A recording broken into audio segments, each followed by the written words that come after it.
Ubicada en el sector fundacional de la ciudad, la Casa Martínez es considerada por los historiadores como la más antigua de Corrientes. Albergó ilustres visitantes y da testimonio de todos los sistemas arquitectónicos de la ciudad hasta el siglo XX.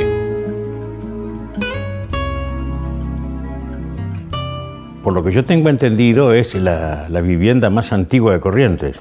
Así como la Casa Molina es la que la seguiría en la antigüedad, esta es la más antigua y era un tipo de construcción muy de la época, ¿no es cierto?, con tejas hechas, con techos hechos con teja de palma, paredes de 1 metro de espesor, todo asentada sobre adobe, por supuesto, y con galerías que la rodeaban completamente, según dice este hombre, y además una casa que estaba medio fortificada con troneras y cosas por el estilo para defenderse de algún ataque eventual, ¿no es cierto?, no solamente de los indios. No nos olvidemos que Corrientes ha vivido épocas turbulentas y esa casa conoció algunas especialmente penosas, ¿no es cierto? Me parece interesante poder hablar de qué manera la casa refleja la historia de la arquitectura de la ciudad.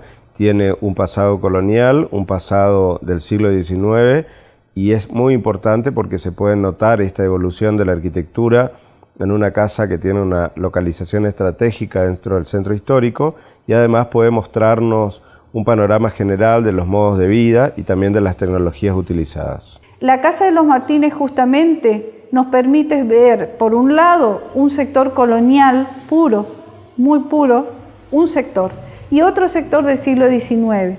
Y básicamente también, más en detalles que en la estructura de la arquitectura, que no se ha modificado desde el periodo colonial básicamente, podemos decir que en los elementos nos muestran procesos de ayornamientos, modificaciones y cambios que las mismas familias le iban imprimiendo, por ejemplo, en los pisos, en los cielos rasos, en detalles que hacen demostrativos, digamos, de ese proceso que también la casa acompaña a las generaciones que se van sucediendo dentro del mismo espacio, ¿no? Un patrimonio puede tener valor artístico, que frecuentemente se lo asocia a lo artístico, pero también, como en el caso de esta propiedad arquitectónica, tiene valor de trascendencia social. Y están quienes fueron sus moradores, digamos, ¿no? Todos la familia de los Martínez. Pero además el valor histórico, es decir, esta casa, estamos hablando de una casa que a la fecha estará el solar, digamos, y algunos fragmentos de lo que quedó de 340 años, o sea, uno de los solares más antiguos. Durante los siglos XVIII y XIX, la Casa Martínez conoció su periodo de esplendor. A mediados del siglo XX, comienza el periodo de estancamiento y deterioro, lo que llevó en 1949 a la declaración de Monumento Histórico Nacional, con el objetivo de preservarla. La casa se declara Monumento Histórico Nacional y esto significa una restricción al dominio. No podés demoler, no podés cambiar la fachada y cambia de dueños y una empresa del medio adquiere la propiedad con la intención, obviamente, una empresa constructora de hacer algún edificio allí. Es decir, que inician la demolición y se le paraliza y se le notifica que la municipalidad que es monumento histórico y empieza un largo litigio, un larguísimo litigio que se consume 20 años, 24 años de la vida de este patrimonio y es una experiencia a tener en cuenta.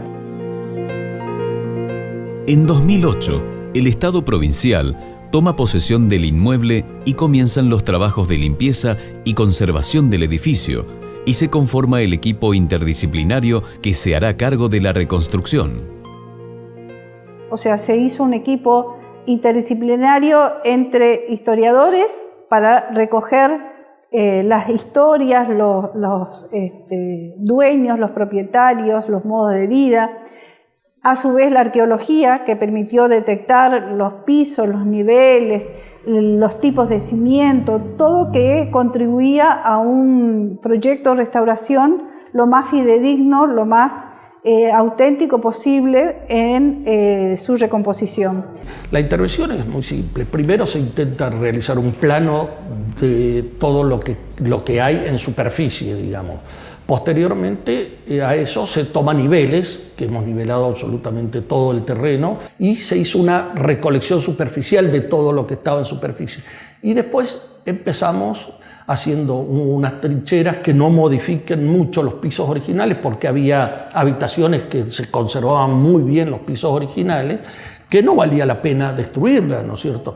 Entonces, tratando de no perjudicar el patrimonio o de perjudicarlo, alterar lo mínimo posible, hicimos pozos de sondeo y trincheras que nos permitan estudiar qué tipo de cimiento tenía. Un trabajo que dio interesantes resultados, ¿no es cierto?, porque aparecen cosas de lo más interesante, aparece cerámica indígena.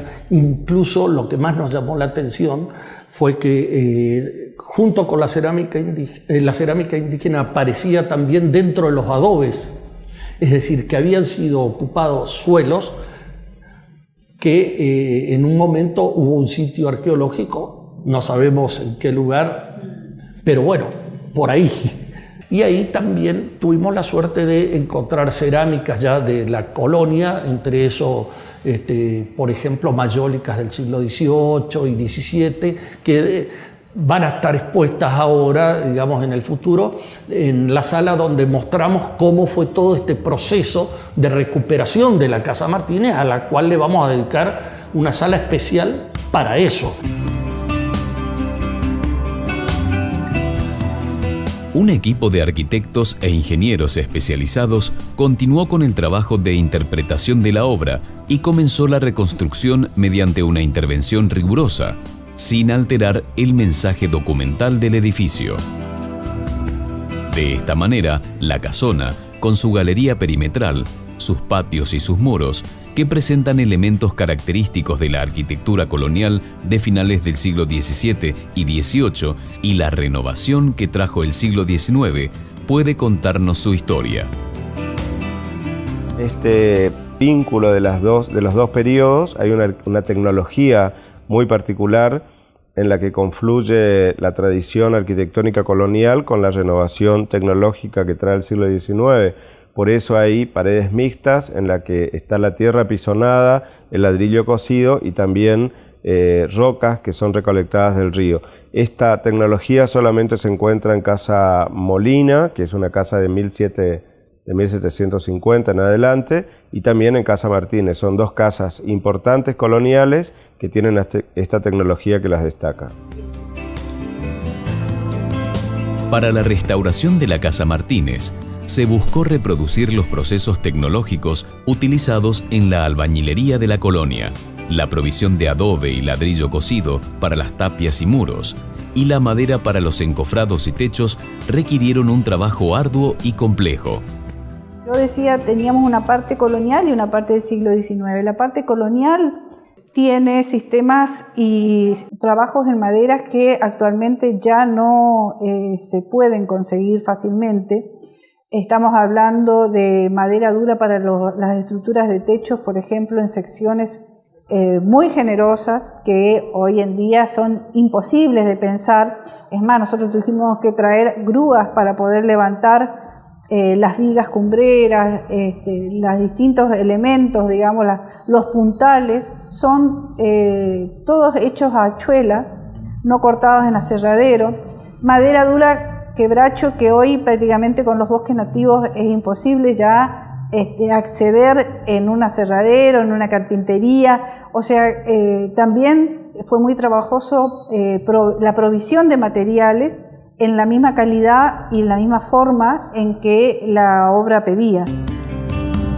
El criterio de autenticidad guió el proceso de restauración, respetando todos los elementos que se fueron sumando en el tiempo y que dan cuenta de los modos de vida y del uso de los materiales en distintas épocas.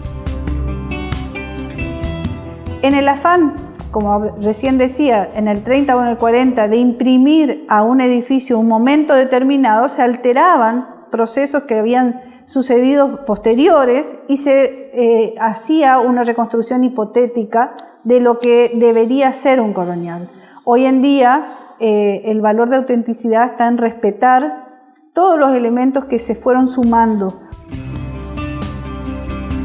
La Casa Martínez condensa la memoria material y simbólica de la ciudad y se constituye en un nuevo espacio para la cultura, el Museo Arqueológico Antropológico de Corrientes. Bueno, en el museo nos vamos a encontrar por un lado con la función para lo que fue expropiada la casa originariamente, que es el Museo de Antropología o el Museo del Hombre Correntino. Vamos a tener una sala con, en principio, solamente 4 piezas que son urnas funerarias guaraníes, que formaron parte de los trabajos que en su momento realizó el licenciado Juan Mujica en la zona de Yacyretá. Y por otro lado, en otra de las salas, vamos a tener una muestra temporaria que va a hablar un poco como museo de sitio de la casa, un poco de la historia de la casa, de la historia de la arquitectura en Corrientes, y también vamos a presentar algunos materiales de recolección que fueron encontrados en la casa durante el proceso de restauración.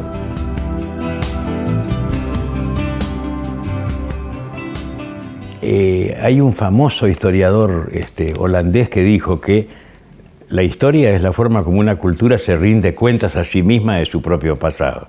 Y dentro de eso, uno de los testimonios más importantes son los materiales. Siempre decimos, y a lo largo de estos años hablamos, que más allá de recuperar la casa, lo que estamos haciendo es recuperar el perfil urbano de una de las manzanas más antiguas que tiene la ciudad. En la misma cuadra tenemos un ejemplo colonial muy importante como la Casa Meca, que hoy es el Museo de Artesanías. Tenemos una arquitectura del siglo XIX imponente como la Casa Boschetti, y también la posibilidad de incorporar la Casa Martínez a este conjunto arquitectónico.